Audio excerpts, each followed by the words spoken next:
Thank you so much, everybody. I apologize for being a few moments late. There was a fire and then there was some traffic backed up.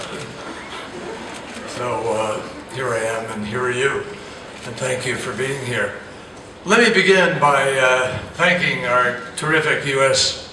Special Envoy for Climate Change, Jonathan Pershing. I couldn't be luckier than to have him in this job. He was over at the Energy Department for a while. We stole him from Ernie Moniz, who was a great colleague and was gracious in my theft.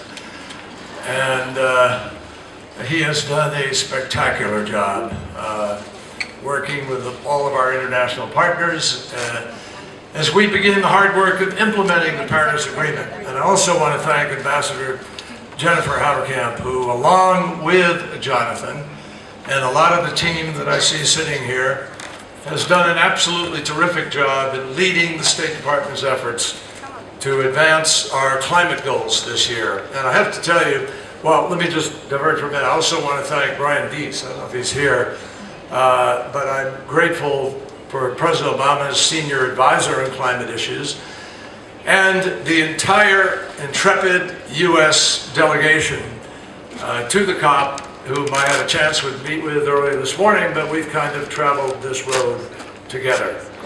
I also thank our international partners, and particularly the Executive Secretary of the UNFCCC, Patricia Espinosa, the outgoing President of the COP, Minister Ségolène Royal of France, and the incoming COP President, my friend and our host this week, Minister Salahuddin Mazouar, the Foreign Minister of Morocco.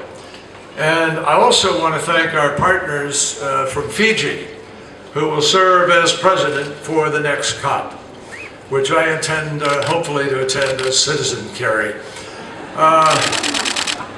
It's a great pleasure for me to be able to be here in Marrakesh. I'm reminded of one of the 20th century's most outsized figures whose connection with this city is so famous, Sir Winston Churchill. He loved to paint the landscapes here and to absorb the beauty and the culture. And in fact, at the very height of World War II, as he and President Franklin Roosevelt and Allied leaders gathered in Casablanca to plan the strategy for the European theater, Churchill was absolutely stunned to learn that Roosevelt had never been to this part of Morocco.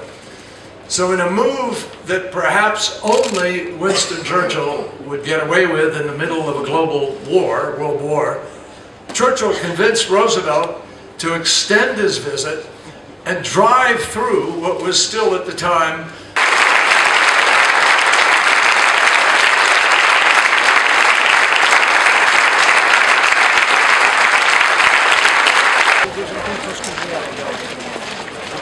Paris pour avoir commencé tout ça.